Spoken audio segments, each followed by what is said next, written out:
The help of Hashem, we are learning Yoma Daf Chav Dalid. We are continuing to learn the sugya of Trumas Hadeshen, the separation of some ash from the top of the Mizbeach that is done daily.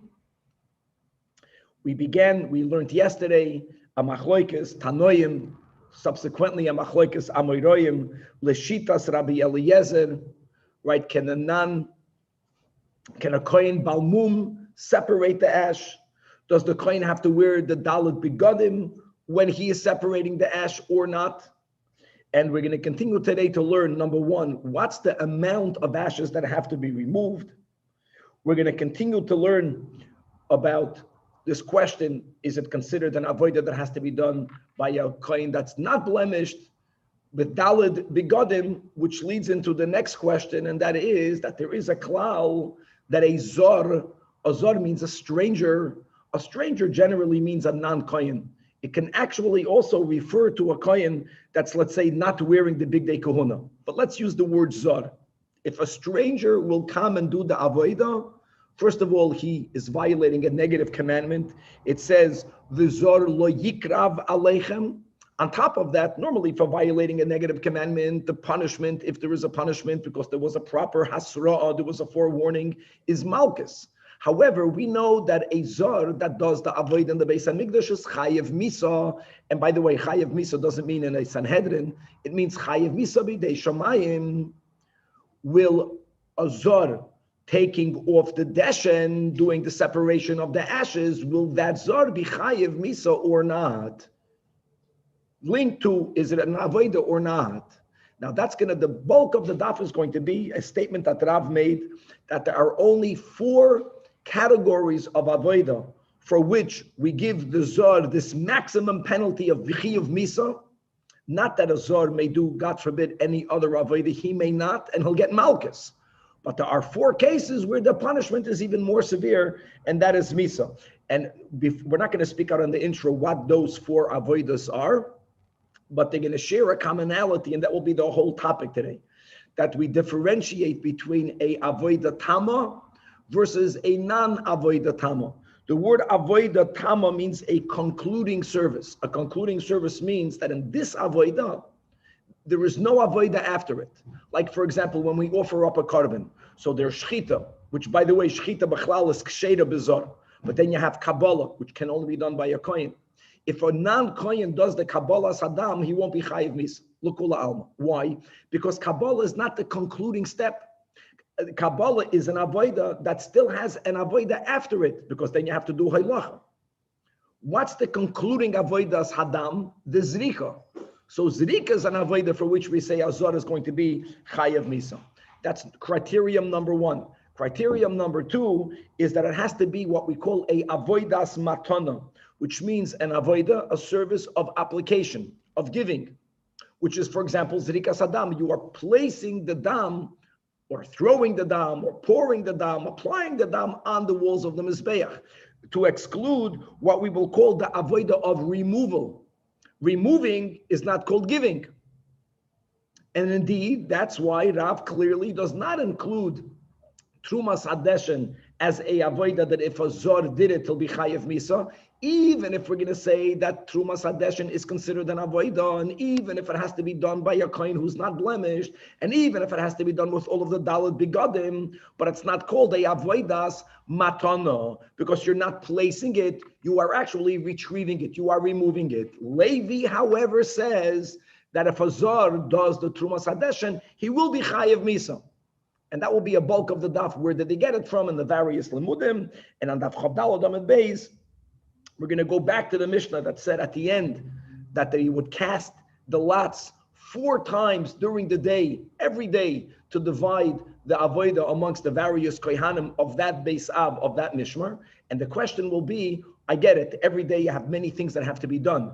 And the only way to prevent argument, machloikis, fighting, is by making a lottery. Gavaldik. Do the lottery once a day. If there are many things that have to be done, say that, do it all at the same time. Why was it done 4 times during the day? We're going to learn about whether the Kehanim wore, that's the question that we'll have to address. Did the Kehanim wear their big day kodesh? Did they have to all get dressed in their 4 big day kahuna to get into the circle? Or no, during the lottery, they wore the big dechoil, and only the lucky winners then wore the big dechoidish, and many, many more topics that are all connected, again, coming back to the Trumas Hadeshin and to the Payosois. And let us start on Avchav Dalet Amud Aleph. We left off at the end of the 8th line from the top of the Amud.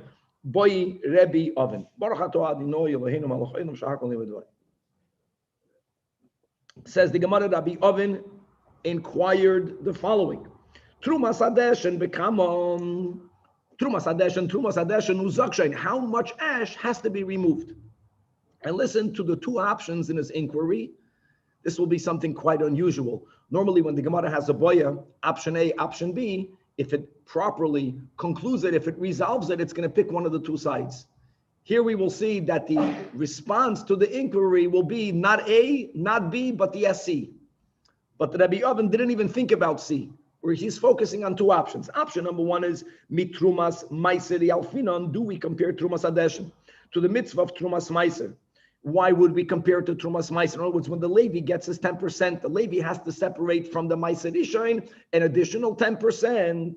And like Rashi tells us 14 lines from the top of the Amud, the inquiry is based on the similarity of words that we have here in Parshas Tzav, as we read the Psukim yesterday. The Haydim.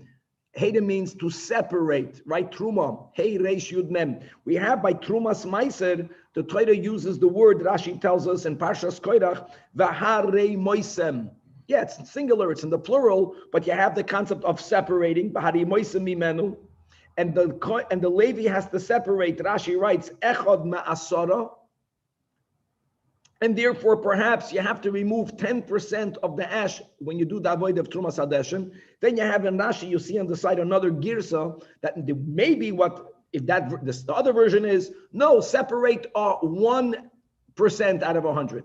Because the Trumas Meiser, the 10% that the Levi separates from what he receives, is really 1% compared to the entire pile.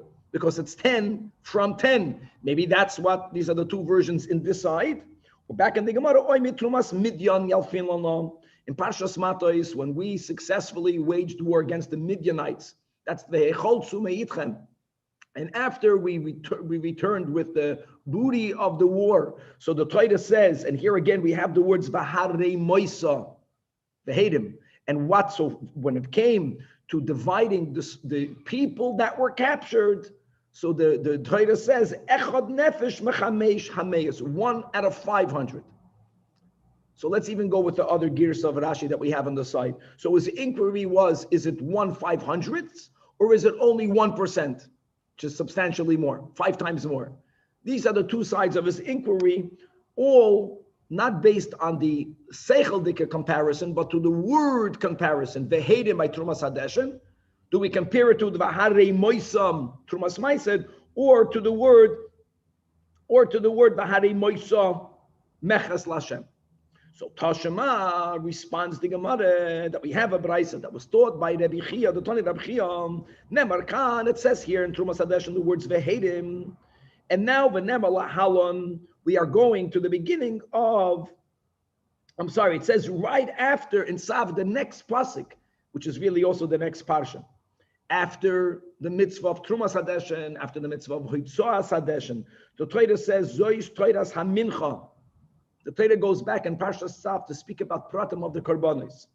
And when it comes to a Mincha carbon coming from a Yisrael, so it says, V'heidim mimenu bekumtzai, which is that the Kohen offering the Mincha has to separate from the flour offering a koimetz that is burnt on the Mizbeach. Now, the way Tosfos points out, here it's an exact match.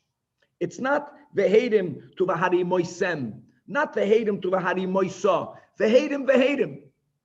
Something that we keep on learning. That first of all, even though we don't really need for the words of the Gezerah Shava to match the Chitzonius, if the content is the same. Remember the holding of a Mitzvah, that the Ubah HaKoyen, the Shav HaKoyen, but that's if you don't have another option. But if you have various options of what to compare it to, we also are looking for the precise match in the semantics and the words.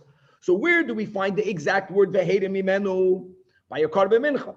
And how much does the kohen remove from the mincha the idea of a koimetz. A koimetz is not a fistful, but it's the amount of flour that fits under the three fingers, which is the index finger, the middle finger, and the pinky finger. The kohen would actually use his thumb and his pinky to make sure that no additional flour is protruding from, only that which fits inside the koimetz, even though it's loosely translated as a fistful. Okay, so afkan bekumtzai. How much ash has to be removed? Not a percent. Not a percent. I don't care if the tapuach is until the heavens, 300 kor, or if there's very little ash. Always the same, a koimetz. Now Rashi points out, hold on, the ashes are burning hot. We don't expect the kohen to put his hand in there. So unlike by the mincha, where the koimetz was dafka a koimetz, not more nor less, Rashi says the answer here must mean not less than the koimetz. It doesn't mean not more than the koimetz, because how would you do the kemitza? And that's something that you can see with your eyes. When you take a shovel, this time it was a few koimetz amounts. As long as you have the amount of a koimetz that's being removed daily, then you fulfilled the mitzvah. Okay. The rest is on it. And the rest stays on the mizbeach. And again, there's a machloikas, really, the Rambam, if I'm not mistaken, we should remember the Rambam. The Rambam writes that it was also removed every day, I think. The Hoitzoas Hadeshen was removed every day. There is such a sheet in the Rishonim, but Chanochitas, Rashi, no, we don't. Trumas Hadeshen is daily, and then they dafke would leave the ash. They wanted the ash to pile up. It would just make this avoida a lot more time consuming, because then he wouldn't only remove the shovelful, he would be misader the marach. If you have a lot of ash, you would have to move it into one pile, and you have to make room for the other pyres. And we'll learn later in Yoma, there were 3 pyres, there were 4 pyres on top of the mizbeach. So you made a seder over there, but you left the ashes so people should see that it's being used. Okay, Yavalnik. Now obviously there's a deep significance in comparing it to a koimetz, and I would suggest maybe that the whole daf today, the first topic that we're going to learn now, as to will azar be chayav misa, and even the last topic that we're going to learn, do the Kohanim wear big day kodesh when they made the piyus? I understand all of this to mean, like we mentioned, that removing of the ash could be viewed as only a preliminary avodah, because it's like a sur mirah. You're taking off, it's like you're cleaning. Many people view the avodah as doing something positive. You're offering to God something. It's like cleaning your house before the guest comes, cleaning it up. Is that achnasa sarchim? Yeah, I don't know. You can view it with a lesser chashivus eye, which is why there is a debate whether you have to wear the dalad begadim, whether you don't have to wear the dalad begadim, right? Everything that we learned about yesterday. And I think that will be the underlying theme. Do you need to have a kohen? Can it be a balmum? In other words, is the avoida of sur meirah something that demands a kohen or not? Even though a kohen is the isha chesed. Again, you're not doing anything, you're just removing dirt. Connecting it to a koimetz is like an avoida. It gives it more avoida characteristic. It gives a step of sur meirah a greater chashivus. L'chayda, that's the underlying theme of everything we'll learn about today, but let's dive in over here. Okay, so Nachamel, what did we learn until now? Machloikis, do you have to wear the dalad begadim or not? Right. Then we learned Lirabe Eliezer, can a kohen balmum do the trumas hadeshen? L'cho'ira, this sugya is based on the opinions that hold that you have to wear the dalad begadim. It cannot be done by a kohen balmum. In other words, it's more avoida like. Nevertheless, if a non-kohen did the trumas hadeshen according to Rav, he will not be chayav misa. Not because it's not an avoida.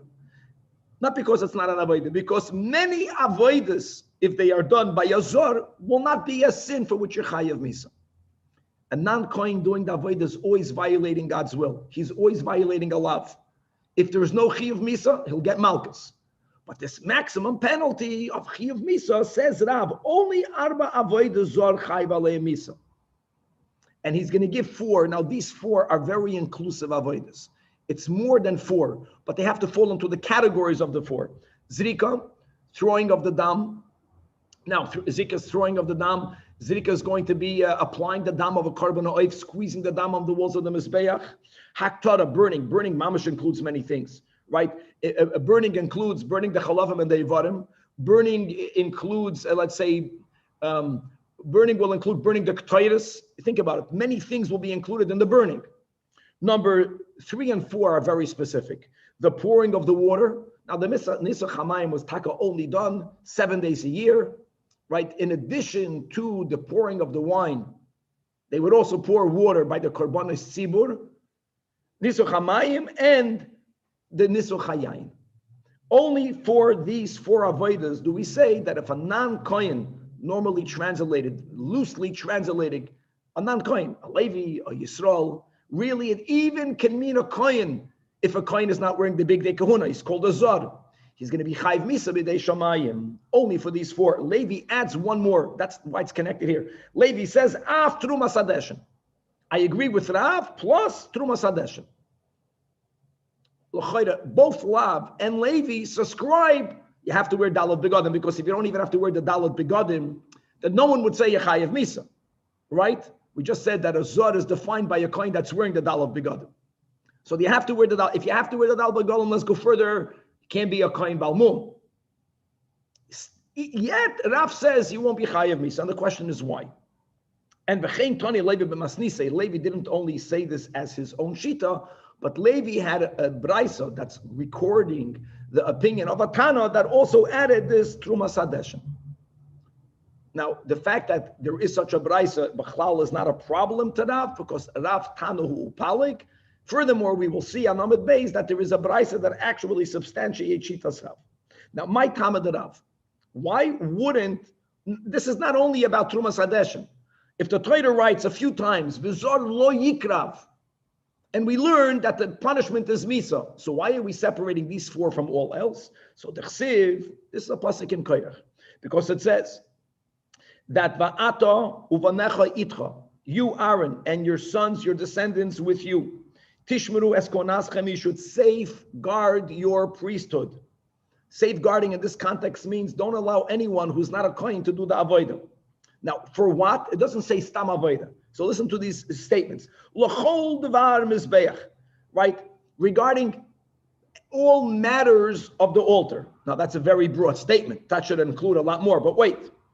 Ulimi beis laporoiches, and to that which happens within the curtain. This is referring to that which happens in the Holy of Holies, right? On Yom Kippur. And va'avadetem, and you should serve. But what? Avoidas matana etenes kunaschem. I have presented you with kahuna, right, as a service that you should view that it's a gift. That's the pshat. In other words, when a person is being tasked with a job, some people can say, wow, what a burden. So here the pshat is God is saying, no, all of this, that only you can do it and make sure no one else does it, all of that is a gift for you. That's the pshat. However, and now the pasuk says, that's where you have the punishment of Misa. Without these words, like I mentioned, you have the words "V'zor lo yikrav aleichem." There are other times where God says, "Don't allow a non-kohen to come close." Even so, normally, if he will come close, he violated the negative commandment. He's chayiv malchus. But here it says, "V'hazor hakarev yumas." Yumas doesn't mean by the Sanhedrin, good, but it means he's chayiv misa b'dei shamayim. So says Rav that when the God says that avoidas matana, listen to this drush. Avoidas matana, that I have given you the service, avoida of application. For what avoida? Yechayev misa, and avoida of giving, of applying. V'loy avoida siluk, and not an avoida of removing. So by the way, that already excludes, we're going to see, cleaning out the lamps of the menorah. That's going to exclude automatically cleaning the top of the mizbeach, as we have dishun mizbeach hapnimi. That's going to include trumas hadeshen, even if it's an avodah, koyin dalat begodim, not a balmum, but you are removing. That's called avodah siluk, and the pasuk that writes yumas is only by avodas matana, by a service of application. Okay, number 1. Number 2. Criterion number 2, when it says va'abadetem, and you can see the pasuk here, right? It's almost like an extra word. The Torah says va'ata uvanecha itcha tishmurus kunaschem l'chol davar hamizbeach ulemi beis laparoiches. Skip the words va'abadetem. Just write avodas matana.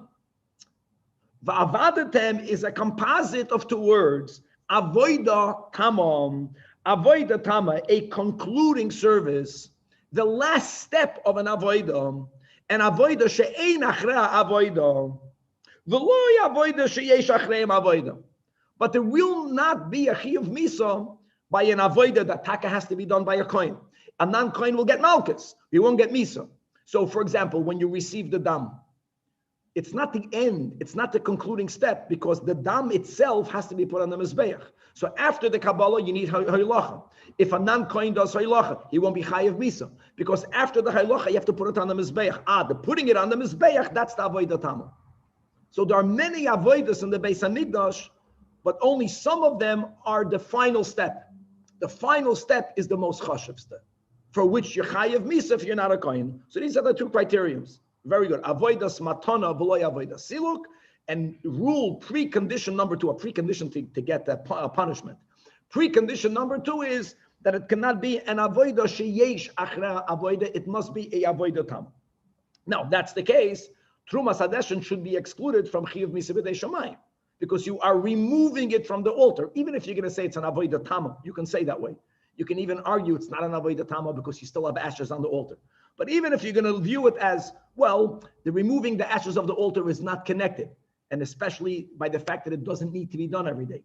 Trumas Hadeshen is one-time thing. It's a concluding service, but it's removing.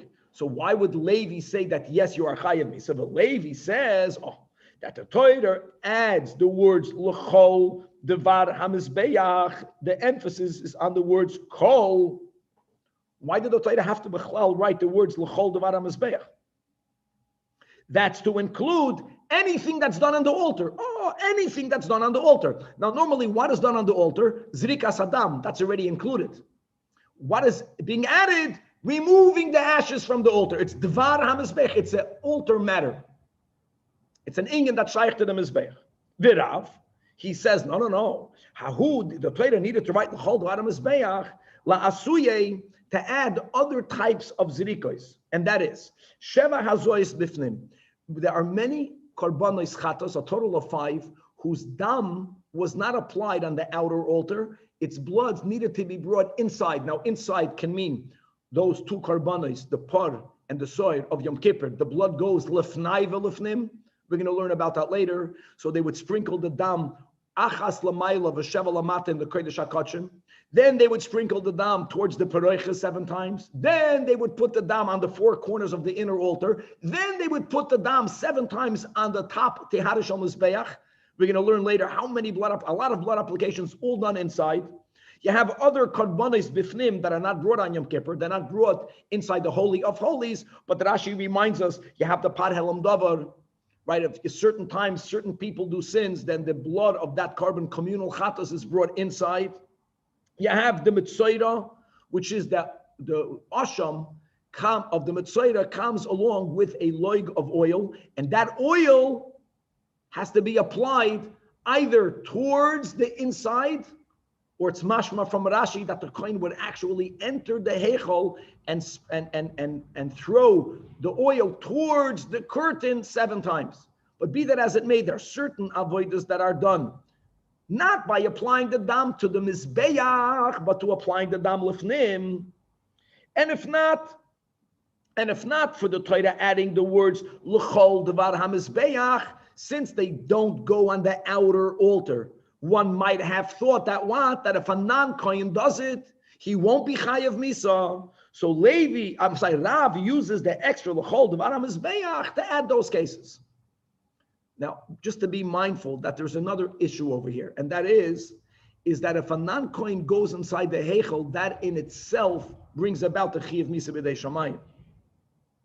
So why do we have to include these steps when anyways you went inside? And the general answer will be is that if a person did not know that they may not enter inside, if there is a shoygig regarding the entering lifnim, then you won't be chayiv misa b'dei shamayim, which is a technical thing. But still, you be chayiv misa by you throwing the dam when you know only a kohen should do it.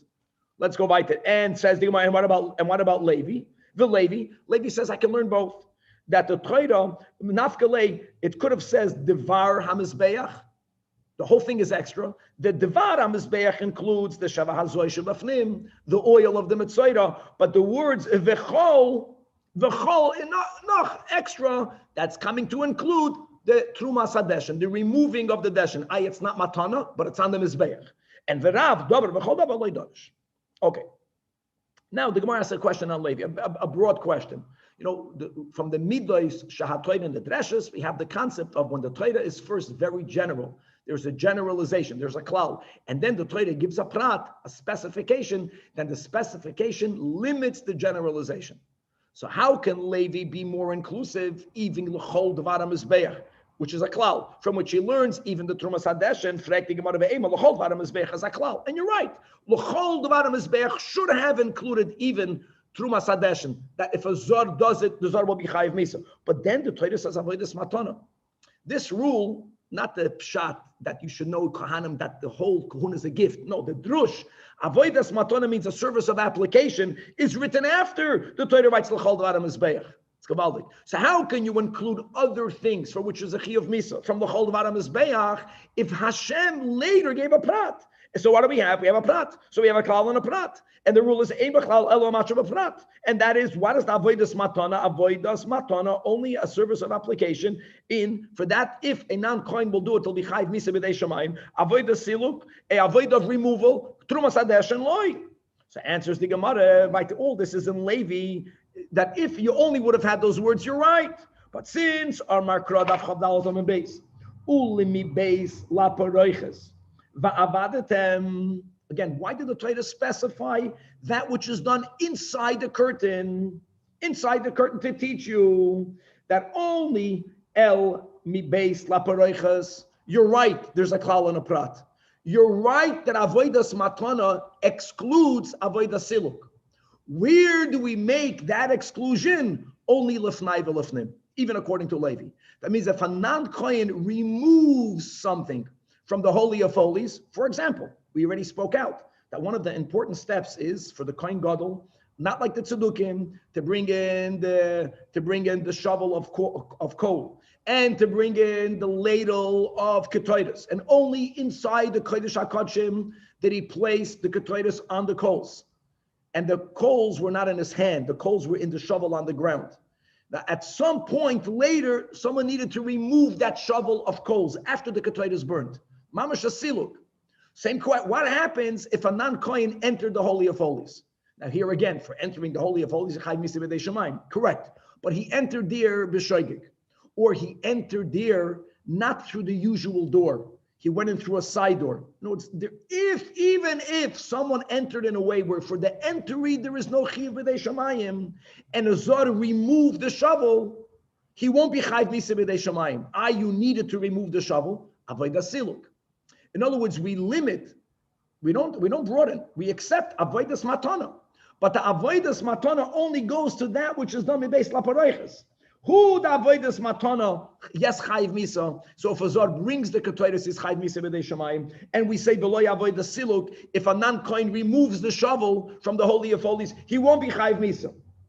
But this limitation that only when there's avodas matana yechayev misa is only taka mibeis laparoiches. Ha bachutz. But that which is done on the outer altar, coming back to the Trumas Hadeshen, afilu avodah siluk, Levi holds, yes, a non-kohen will be chayiv misa b'dei shamayim.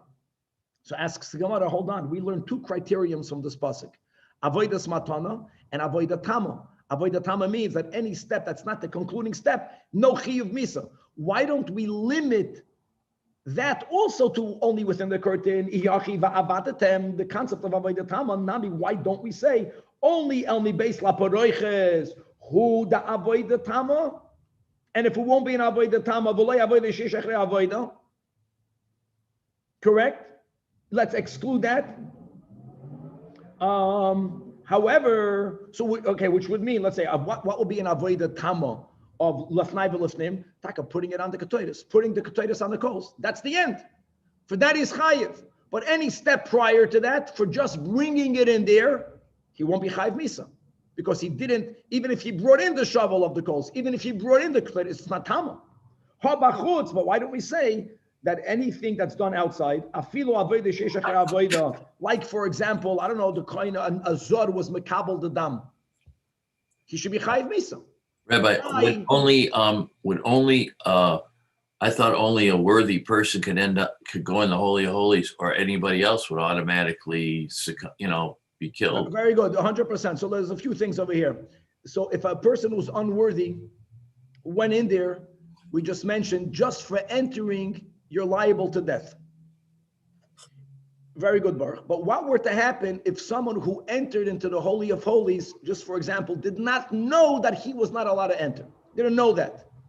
That means he violated entry b'shoigeg. Now, only God, don't forget, this death is death in the hands of heavens. But there will be times that God would not put the person to death because it was done inadvertently, without knowledge. However, if that person who didn't know he can't enter, but he knew that the avodah has to be done by kohanim, for the avodah there was a mazid, that's the question: will it be chayiv misa or not? But very good. We have to always understand all of these statements. That for some reason, for the entry itself, there's no issue of misa. Are you chayiv misa for the avodah? So back to the kasha, answers the Gemara, va'avadetem. Since the Torah says the words va'avadetem, so we say hader arvei kram. In other words, look inside the Rashi. I'm sorry, the vav from the avadetem. The Rashi tells us from the top. The avadetem le'inyan avodah tamam. The avodah tamam, which limits that if it's not an avodah tamam, you're not going to be chayiv misa. That limitation, that leniency is applied even to the avodah that's done by chutz. Why? Says Rashi, shahavav moisav le'inyan rishon. Avol avodas matana loy mahader ela mi beis laparoiches. Doesn't say ve avodas matana. It says avodas matana. Gewaldig. Ve avadetem. So the ve'avadetem goes back beyond, before the words of beis laparoiches.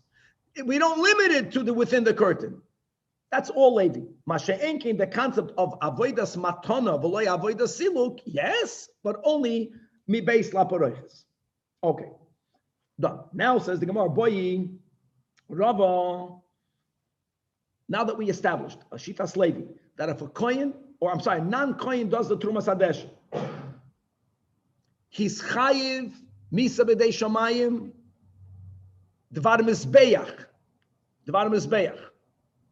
If a kohen does the service of a non-kohen, remove something from the kodesh kachim. Again, Baruch, he entered there to remove the shovel. He didn't know that he's not allowed to remove it. He didn't know he's not allowed to enter. He went in there, b'shoigeg. But he knew that anything that's being done should really be done by kohanim. For that, there was a mazid. That we learned clearly that even Levi is moida, that the avodah of removing in the kodesh kachim, base lapar, inside the curtain, within the curtain, he will not be chayiv misa. He's excluded from chayiv misa. Avodas matana v'lo avodas siluk. Again, by the mizbeach, even siluk is also chayiv misa b'dei shamayim. The only area where Levi did not discuss was in the heichal itself. Do we compare the heichal now to bachutz? That's a chumrah. Anything that's removed from the heichal is also going to be a chayiv misa b'dei shamayim, and there's a lot of stuff to be removed. Like I mentioned, you have the ashes of the mizbeach, dishun mizbeach of the menorah. There are steps that you have to remove. Or do we say that the heichal is like the kodesh kachim? And even though a non-kohen should not do it, he'll get malchus, but he won't be chayiv misa because it's not avodas matana. That's the question. Do we say lifnim midamin alei? Do we compare the heichal, which is called the kodesh, to the kodesh hakachim, to within the curtain, and therefore siluk won't bring a chiyuv misa, he'll be pater, or lachutz, according to Levi. Right, Levi used the base, the chol devar mizbeach. By the mizbeach, even removal is a problem. And he will be chayiv. So Rava himself knew the answer. Hadar pashta, coming back to the vav, it says, it could have said mi base, but it says ulim mi base. Ulim mi base. It compares the kodesh not only to within the curtain. God meant anything inside. The kodesh is like the kodesh hakachim. So if a non-kohen were to remove anything from the kodesh,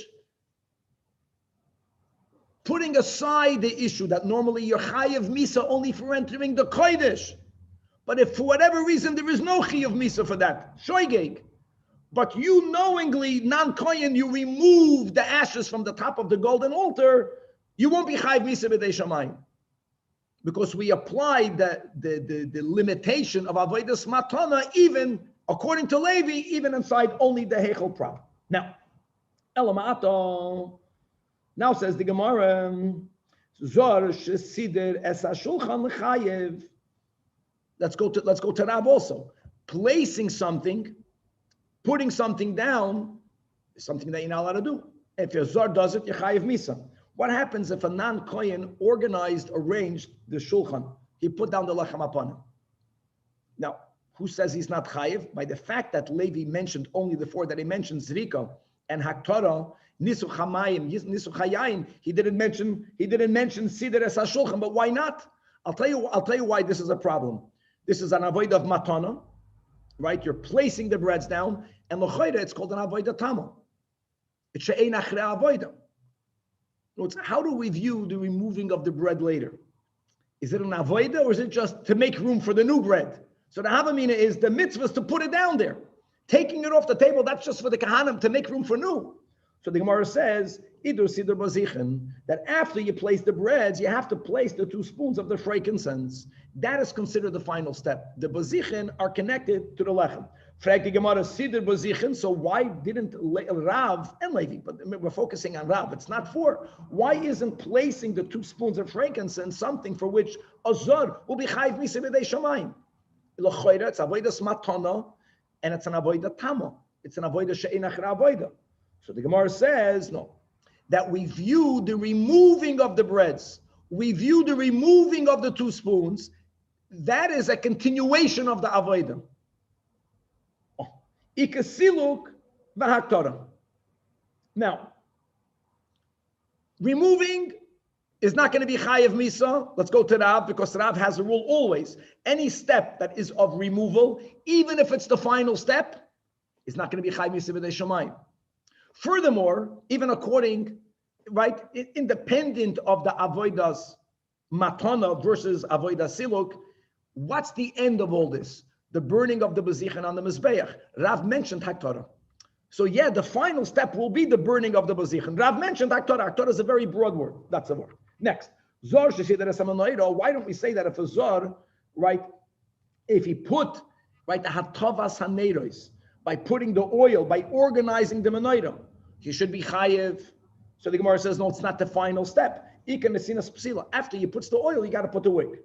Okay, so why don't we say that if a non-kohen puts the wicks in, he'll be chayiv? The Gemara says, no. I'm sorry, first the wick. First you have to clean out, you have to prepare the lamps, you have to put in the oil, you have to put in the wicks, then he would put in the oil. Okay, so nasam shema chayiv. It's also not the end. What's the end? What's the tamus? The hadlaka. So why don't we say that if a zor was madlik the neiros, he'll be chayiv misa? Now you'll be shocked, says the Gemara. So why don't we say hidlik lechayiv? Comes the answer. I'll tell you why. Because hadlaka is b'chlal not called an avodah. Oh, there's a paradox here. Hadlaka is enough of a step that will make everything prior to the hadlaka not the tama. But since igniting a wick is something halachically insignificant, it's almost spontaneous, because what are you doing? You're bringing the coal, the source of the fire, near the wick. Ke'ilu, now that you brought that in close proximity, the wick became a light on its own. It's not called an avodah. It's not a work. It's insignificant. So it's enough of a step that makes everything prior to it not the final one. But since the hadlaka itself is not viewed as an act of service, we'll look at you. You're just bringing the coals near the wick, but the wick is spontaneously coming aflame. So you know what? It actually could be done by a non-kohen. Not only won't it be a chiyuv misa, it can be done by a non-kohen. Hadlaka, and the Rambam paskins that way. If you remember, by the first Hanukkah live, the first time that we had the 4 satellites of Eretz Yisrael, the Kaisel Amarove, I think it was Russia, and we had one in France, maybe one was in Melbourne. The first time by the Rebbe, that was like an amazing, a miracle, and the Rebbe watched the menorah being lit over there in Moscow. So Mordechay spoke, and he quoted this din about how the whole world is united lighting the menorah, and he was saying, quoting this din, that Hadlaka Ksheira B'Zar. He was giving a bracha to the Rebbe that Mashiach should come then, and the Rebbe should light the menorah. The Rebbe is not a kohen. Hadlaka k'shei bezor. Now there's technical things, Baruch, like you asked. Let's go back. A non-kohen cannot even enter the heichal, and for that there's a chiv misa b'dei shamayim. So practically, what does that mean? So there's a whole to do about this. Either it means that if the menorah was removed, which it should not have been removed, but if someone removed it from the heichal, then a non-kohen can light it. Or if you have some sort of very long machshir that you are standing in Ezras Yisrael, and it goes all the way into the menorah, and you light it, it's 100% okay. Because hadlak is, a long crane with the big menorah. Gewaltige concept. Hadlak alav avodah. And the Gemara is challenging. What are you telling me? That lighting fire is insignificant? That's not true. When it comes to making sure that the fire on the altar remains lit, the Hatanya, when it says, and this is the pasuk in Vayikra, that only the kohen should be the one putting the fire on the altar, and says the Brais. So what are we talking about? Limet al hatzotzas alisa, that if you have it chips, what they did was is that if the fire on the pyre, let's say it was raining in Yerushalayim, and the fire is going out on the maracha. So I know that Bazman Bayis Rishon, we just learned this, the fire of the lion was functioning. And the second bias, not only was it in the form of a dog, but it wasn't interacting, Begashmias, with adding to the heat. So if the maracha is going out, they would take kindling chips, little pieces of wood that light very easily. The Kohanim were the ones that needed to light that a fire and put it on the Mizbeach. Shaloi tehei ela b'koyin kosher. Not only the kohen kosher, but when the kohen is adding these chips to make sure that the fire on the mizbech keeps on burning, it's called an avodah, which means kohen, which means you have to wear klei shadas. Klei shadas means the big day, the 4 big day kahuna. So why do we see that lighting something aflame is called an avodah? Because if it wouldn't be an avodah, then why would it have to be with a kohen? A kohen could do it, but why would he have to wear the daled begadim? So why are you telling me that the menorah's lighting is not called an avodah? We're learning the Gemara quickly. This is the superficial understanding that you can't compare the type of effort needed to make sure that the pyre remains alight, right? Me'inyan le'inyan, right? Those who have the schus of lighting the bonfires on Lag BaOmer. It's an avodah. It's not you just bring the fire. I tried that, it never lights. I need yakir there to schwitz, to put it on fire. It's mishpashet. So putting the pyre aflame, that's taken avodah. It's not something that takes a moment. But when you have the olive oil that's pure and you have the menorah inside and everything is calm and all you need to do is to make the little wick go on fire, that's not called an avodah. Hatzosas alisa, says the Gemara, that's taken avodah. But even the guy, it's a significant effort. You have to know what you're doing. And when you do it, don't think you're going to be successful right away. Especially if it's damp. Imagine if it's raining and the fire has to be kettle light. It was a whole to-do. But hadlaka, we say it's considered not significant enough. So therefore, it doesn't have to be done by a kohen. So Rav did not mention it. So let's go weiter. Let's go. If a zor is aside of the removing of the ash, you have to, like we said, you have to organize the tapuach. That's not removing. That should be the avodah tama. So it's not done because after he organized the maracha, the final step was he would put down the 2 logs of wood. 2 logs of words, Bisman by Yisrishim, Bisman by Yisheni, many logs. That is the final Sidur HaMaracha. Okay, so the Gemara says, so why didn't the Rav mention that if a non-Kohen does the Sidur Shnei Gezirim, it should be Chayiv Misa? So the Gemara says, no. How do you putting the wood? Is putting the wood the final step? The whole pyre, according to one shita, is only a preliminary. It's in order to put down the limbs, the chalavim be'evarim. And that's something that Rav mentioned. No, ikar sidur evarim. And that Rav mentioned by Haktorah. Now, by the way, says the Gemara, that's only Rav. But Rabbi Yechanan Taka will not agree with that. Rabbi Yechanan views the placing of the wood as a final step. In other words, we don't view the pyre as only the means to burn whatever is going to be offered to Hashem, so to say. No. Rabbi Yechanan says he's chayiv misa b'dei shamayim. It's an avodah tama. and it's an avodas matana. And indeed, the Gemara says, here you finally found the machlokes. Ba'apligi, Mar Savar, Rabbi Yechanan holds that the placing of the wood is the concluding step. It means even if, God forbid, there wouldn't be a single carbon offered on a given day, right? That's one of the things, if I'm not mistaken, we mourn Yud Zayin the Tammuz is because Batla Avodas HaTamid. Let's say there were no animals. Putting the wood in itself is considered an avodah. And Taka Rabbi Yechanan will say Azar is Chayiv Misa. But Umar, that's Rav, Umar Savar, no Lav Avodah Tamihi. Okay. And like we mentioned before, the fact that Levi had in a Braisa that there was a fifth avodah for which Azar is Chayiv Misa, af Trumas Hadeshen, that in itself is not the end of the world because you can say Rav Tanahu Palik, but it's much better than that. The Gemara says now, I want you to know that this debate, whether Trumas Hadeshen is also a step for which Azar is Chayiv Misa, is a clear machlokes Tanoim, Tanya Kavasa de Rav, Tanya Kavasa de Levi. Now it's easy street. Tanya Kavasa de Rav, according to Braisa, Void Dois, Shazar Chayiv Aliyah Misa. Let's go through this Braisa. Zrikas Adam, and we're writing clearly, Bein Lefnim. Zrikas Adam means on the outer altar. Lefnim will mean the times that they threw the dam inside the hechel towards the paroiches. Bein lefnai v'lefnim is the bloods, the part and the sword that we'll learn about in Yoma that was thrown first in the Holy of Holies. Achas l'mayla v'shav l'mata. Then v'hamasa v'chatas so'if, the sprinkling of the blood of a bird chatas that's done. A bird chatas is done in the lower part of the mizbeach. And v'hamamatza v'hamakir ba'ila so'if, and the squeezing of the neck of the bird on the walls of the upper mizbeach. And the burning of the bird of an oila which is burned, and the hamanasach shleisha lugamayim and the shleisha luginyayin. So here this Braisa elaborated the four that we learned on Amud Aleph, but what did this Braisa not mention on purpose? The Braisa did not mention Trumas Hadeshen. Trumas Hadeshen is called Avodah Siluk. It can be Tama, it's Tama, but it's not Matana, it's Siluk.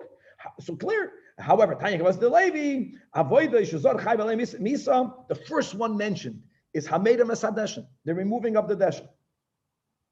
And this goes back to what we learned yesterday. Now, obviously, you just want to go back. This is predicated that Trumas Hadeshen is an Avodah, which, as a given, it can only be done by a Kohen, not even by a Kohen Balmum, and it certainly needs the Daled Begadim.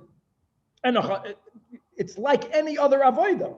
And also, the Sheva Hazois Bifnim, and like we mentioned, and the oil of the Mitzayda, and Vahamala al Gabe Mizbech, anyone who brings something up on the altar, being Davar Kasher, being Davar Pasul. Davar Pasul. So if you remember that there are certain invalidations that if they already went up, Im Alu Lo Yerdu. It is regarding the Im Alu Lo Yerdu that the Braisa says that if a non-Kohen brought that up, he'll be Chayev Misa. Because if a non-Kohen brought up something, then even after it went up, because its invalidation happened outside the temple complex, you have to bring it down. That's not called an Avodah. Okay, good. Bekitzer, we concluded the sugya of Trumas Hadeshen. We're going to come back to it just at the end of the shiur, but now the Bach is extremely important. There's two dots over here. The Gemara now is referring back to the end of the Mishnah on Daf Chav Beis. The Mishnah writes that 4 times a day, Arba Payasos Hayusham. And now the Gemara is asking, Lama Mafisim, why did they have to make lotteries? So the Gemara asks on the question, Lama Mafisim? Amaran, there shouldn't be a machlokes. We saw what happened even more in the Braisa, that when there wasn't a payas, so there was a race that caused terrible things to happen. No, it clarifies the Gemara the question. Why would we not cast the lots only one time? But we didn't do it one time. We spread out the lotteries 4 times during the day. Why not do it all together in the morning? To stir up excitement in the Azara. This is such a Gavaldik Musar Haskel. In other words, a lottery, guys, is exciting, right? Prizes. Right? So you don't do it once and get over with it. No, you do that a little bit. Then there's another time during guys, another pious. And again, everyone gathered together with the hopes that they're going to win. It made a healthy, freilich, tumult that you dafka don't want to get over with it. You want to spread it out as much as you could. Shenemar, as it says in Tehillim, Asher Yachtov Namtik Soit, that together we will take sweet counsel. And then it says, "Bebeis Elokim nahalech beragesh," that we're going to walk in the house of God beregesh, with excitement. We got to bring excitement into the shuls. So whatever it is that you're doing that makes everyone involved and excited and waiting in anticipation, don't get over with it. Adarabo, build it up, spread it out. Okay, next question.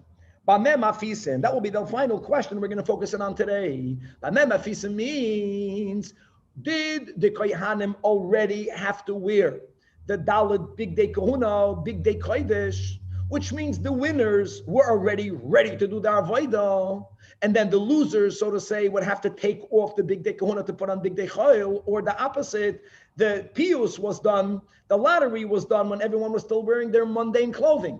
And only the ones that won the lottery, then did they get dressed into Big Day Kodesh. Was there a consideration given to somebody who was doing a yard site or shloshim or something like that during Okay, that? so just for the Chabad Arosh. So Baruch is asking, if someone had the yard site, would they respect that? I would say it depends on the group. Depends on the group. It could be that, because it boiled down not only to the Mishmar, but to the Beis Av. It could be they had such an understanding. They were allowed to make such an understanding because the pious was not an inherent step. It was only to prevent machloikas. But if we understood each other and we says, no, whoever has yard site will get it. And then this guy had yard site for his father and his mother and his Zayda and his Baba from this side and for his wife's side. And then for this Rebbe, you had these people that had so many yard sites. I'm sure sooner or later they said enough with the yard sites. But I don't think there would be a problem if there would be no machloikas. Okay. So this question, Big Day Kodesh, Big Day Chayil, machloikas amoyroim. And guys, we're going to continue with this tomorrow. Rav Nachman, Rav Sheshes. Pasha. Rav Nachman says, Big Day Chayil, dafke. Then the ones who won would change their garments. Rav Sheshes says, no. Everyone went into Big Day Kodesh. Now, Rav Nachman, the first white light, Rav Nachman says, Big Day Chayil, what's his logic? Because the Amrad Big Day Kodesh, if everyone is already wearing Big Day Kodesh, listen to him. Ika Bali Zeroyo is the Chomsiva of the. You're going to have people that are Hamasniks. They are people that take things by force. Since they are already dressed the Big Day Kodesh, they're going to not hear that they lost. They're going to right away do the Avodah. If a person who's doing something wrong, but if he still has to go and get dressed, by then he won't be able to do it. People will tell him, what are you doing? You lost. But like this, a person who's dishonest, he's already ready to do it, can just go and do it. He'll chap it. He'll chap the mitzvah. Is that a good thing or a bad thing? Well, you can look at it. That's because Kohanim were they wanted that badly to do the avodah. But they lost. Rav Sheshes says, no, they needed to eat Big Day Kodesh because the Amr the Big Day Chayil. Because if they'll be wearing Big Day Chayil, look about the one who won. The one who won will be so excited to do it that he's going to run and do it. But he's still dressed with Big Day Chayil. Gavaldik. Because Agav Chavivu say Mikru V'avdi, he'll do the avodah in Big Day Chayil. And guys, that's the whole daf we learned. Zar doesn't only mean a non-kohen. A kohen that's not wearing the Big Day Kohen is called a zar. So like this, you know that the one who's going to win is going to be that excited. He's already ready to go. All you need to do is to get the number. Once you won, boom, he's doing the avodah. Now, so each one has a svara. Now let's go weiter. Amar Rav Nachman, I'll prove it to you. Right, I have a logic and you have a logic. So now what we do? Now we have to find a source. So his source is from a Tanach. We know, I mean, law that what Rav Nachman says Big Day Chayil because it says in the Mishnah, this is a Mishnah in Talmud. Now it's not clear. Listen to what the Mishnah says. The Mishnah is speaking about the lottery happened. After the lottery happened, l'choura, the ones who won the lottery, it sounds like now they needed to get dressed in the Big Day Kahuna. One of the offices we had in the Mishnah we learned was Pinchas HaMalbish, remember in Shkolim, the 15 offices? And as we also just learned that it wasn't just you grabbed any tunic, it needed to fit you. So there were people that helped you get dressed. You're the kohen, you're the prince. So it says, there were people called chazanim. A chazan here means an attendant. So they were given over. The winners were given over to the attendants. And what did the attendants help those? They would remove their choil garments. That's what it sounds like. They would remove their mundane garments. However, they would only leave on them their michnasayim, their breeches, etc., etc., etc. Now, this detail is important. We'll get back to that in a moment. So my love, the pshat is that who were given over to the attendants, the ones that won the lottery. And what does it say in the Mishnah? That the chazanim would help them remove their weekday garments, which means that during the lottery, they were wearing their weekday garment. That's a proof to Rav Nachman, which is really a kasha or a refutation on Absheshes. Says the Gemara, Amar Afun, no proof.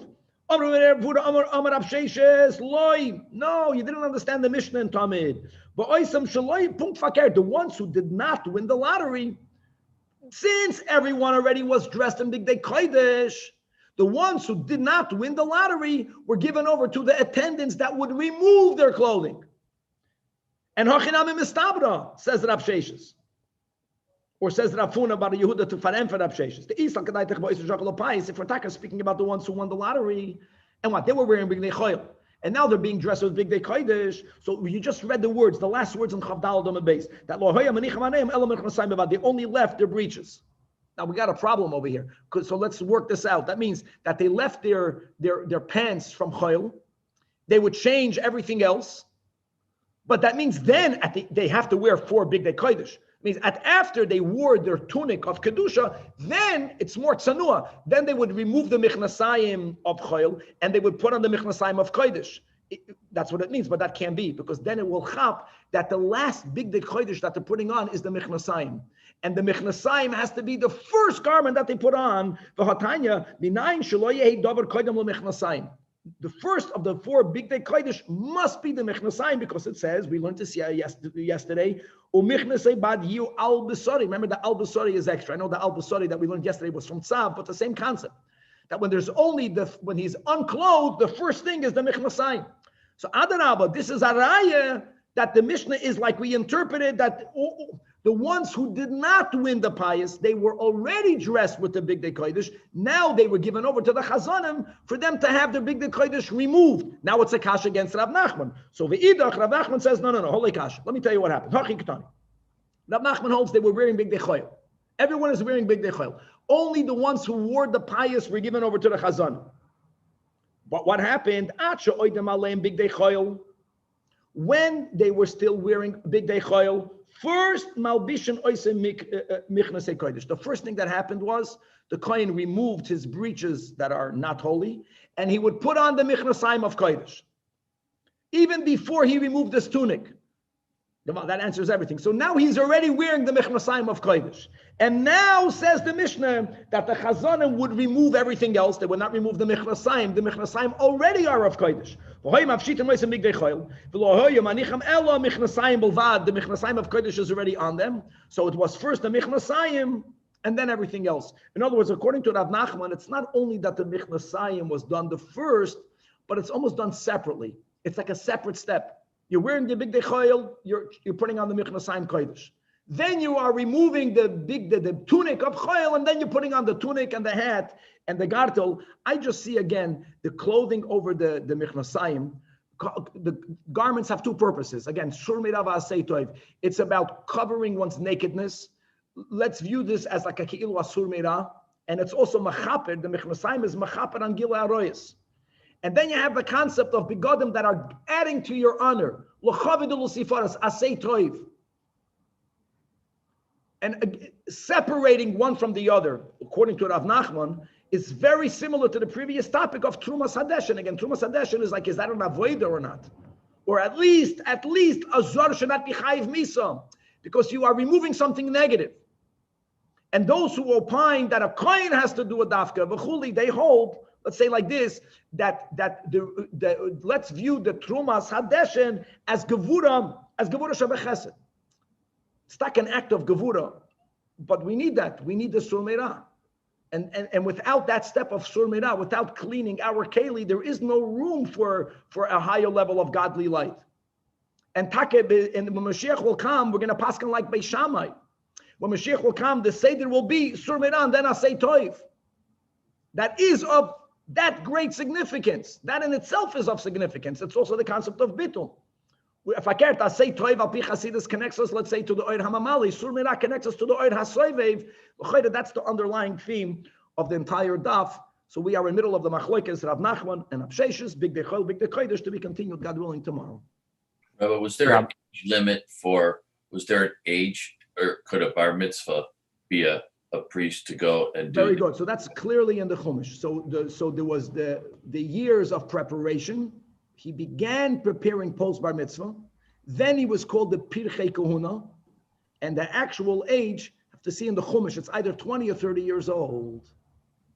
Thank you. By the Levi, it was 30, from 30 to 50, remembers, and by a Kohen, this is in the scripture.